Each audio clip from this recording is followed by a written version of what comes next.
अरे गाइस, स्वागत आपका एक बार फिर से आप ही के यूट्यूब चैनल में। और आज की इस वीडियो में बात करेंगे टाटा मोटर को लेकर। टाटा मोटर में आप लोग देखोगे सिग्निफिकेंट मूवमेंट्स हमें देखने को मिला। अभी शानदार रैली रही है स्टॉक में, fresh bound week high stock ने क्रिएट किया है और आज जो शेयर है वो 5% के ऊपर में तेजी में हमें दिखाई दे रहा है। अभी टाइम 1082 रुपये के आसपास है। क्या इस लेवल के ऊपर स्टॉक में फ्रेश एंट्री ठीक है? देखो भाई, जब इसके पीछे क्वार्टर फर्स्ट जो इसने अपनी अपडेट दिए थे, ठीक, वो आपने देखे होंगे, तो बहुत अच्छे अपडेट नहीं थे। ठीक है, ईवी के सेल्स वगैरह टूटी, उसके बाद आप लोग इसको डाउनग्रेड किया गया और इस शेयर में गिरावट भी देखने को मिली। लेकिन अभी के टाइम आप लोग देखो स्टॉक में एक अच्छी रैली बनी है। इवन स्टॉक ने फ्रेश बाउंड वीक हाई भी क्रिएट किया आज के दिन। तो आगे कैसी रहेगी चाल और क्यों तेजी बनी है, इस वीडियो में इसी बात पर चर्चा करने वाले हैं। तो चलिए जानते डिटेल में भाई आखिरकार क्या है कारण, क्या खबर आई है जिसकी वजह से स्टॉक में आई है ये रैली। तो यहाँ पर आप लोग देखोगे भाई, इसके अंदर जो तेजी के पीछे का रीजन है वो है नोमुरा की तरफ से आई इसके ऊपर एक बड़ी रिपोर्ट। तो नोमुरा ने इसके ऊपर जो रिपोर्ट दी उसके अंदर आप लोग देखोगे बाय रेटिंग दिया इसको और अपग्रेड किया भी अपनी जो भी पहले कॉल थी उसको, और हाईएस्ट प्राइस टारगेट जो भी इसके सेट किए हैं। इसके अंदर जो इन्होंने सबसे बड़ा रीजन बताया, सबसे बड़ा जो कारण बताया है इन्होंने अपने जो रिपोर्ट के उसमें मेंशन किया है कि जो Tata Motors was that Jaguar Land Rover executions that can lead to significant upside, यानी कि जैगवार लैंड रोवर की जो एग्जीक्यूशंस है वो एक लीड सिग्निफिकेंट अपसाइड्स के अंदर जो ना भी रोल अदा करेगा। तो चलिए अब देखते हुए आगे क्या कुछ अपडेट्स में हमें देखने को मिला, भी क्या कारण और बताए हैं। जैसा कि यहाँ पर देखोगे Nomura Singapore has upgraded share of Tata Motors Limited, और यहाँ पर इन्होंने बाय रेटिंग दिया to buy from the earlier recommendation of neutral. तो न्यूट्रल पहले थी, उसको जो ना भी कन्वर्ट कर दिया बाय के अंदर। इसके बाद देखोगे it has also revised its price target on Tata Motors higher to 1294 uprise from 1141, यानी कि 1141 रुपये से 1294 रुपये के टारगेट जो भी इन्होंने इसके अपसाइड में कर दिए हैं। इसके बाद आप लोग देखोगे और क्या कुछ हमें देखने मिला, भाई क्यों टारगेट बढ़ाए जा रहे हैं यहाँ पर इन्होंने बताया डिटेल में। जैसे देखो the revise price target implies A potential upside of 26%, यानी कि जो प्रीवियस क्लोजिंग है वहाँ से जो इसका ये अपसाइड मूव आएगा, ये जो टारगेट आएंगे वो 26% तक की रैली स्टॉक में दिखा सकते हैं।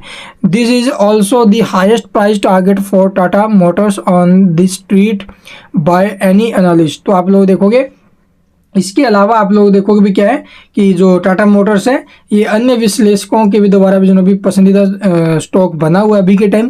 टोटल 34 का आई थिंक इसके ऊपर जो भी एनालिस्ट आया है, जिसमें से 24 ने यहाँ पर बाय के लिए बोला है। अभी 24 ने बोला है, 20 ने बोला है, तो यहाँ पर बाय रेटिंग दी जा रही है। ठीक है, तो इसके आगे चलते हुए क्या कुछ अपडेट्स रहे। Nomura mention that the primary reasons, वो मैंने आपको बता दिया ये।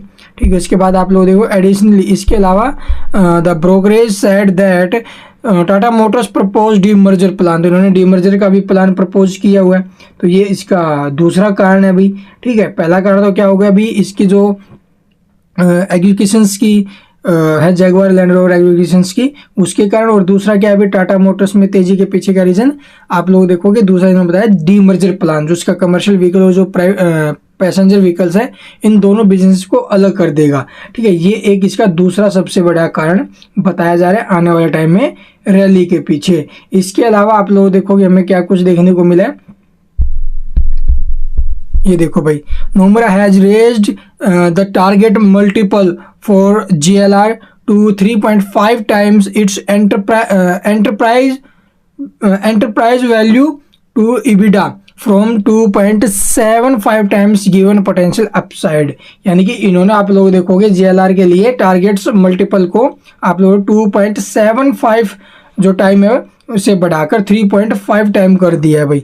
ठीक, तो इसका भी इम्पैक्ट हमें देखने को मिलेगा आने वाले टाइम में। इसके बाद आप लोग EBIT मार्जिन कैन इंक्रीज 8.5%, और EBIT मार्जिन जो भी इंक्रीज हो सकते हैं आने वाले टाइम में 8.5% फाइनेंशियल 2025 के दौरान फ्रॉम 7.8। तो 7.8% से इसके जो EBIT मार्जिन है वो 8.5% पर पहुंचते हुए नजर आएंगे। इसी के साथ आप लोग देखोगे 2027 में इन्होंने बोला है कि ये 10.1% हो जाएंगे, और इसके अलावा आप लोग देखोगे और ज़्यादा पोटेंशियल्स है कि 11 से 12% हो सकते हैं 2030 तक। तो ये ब्रोकरेज की तरफ से रिपोर्ट आई है, और उसके बाद आप लोग देखोगे ये स्टॉक हमें एक्शन में दिखाई दे रहा है। तो चलिए अब देख लेते हैं इसका चार्ट भी।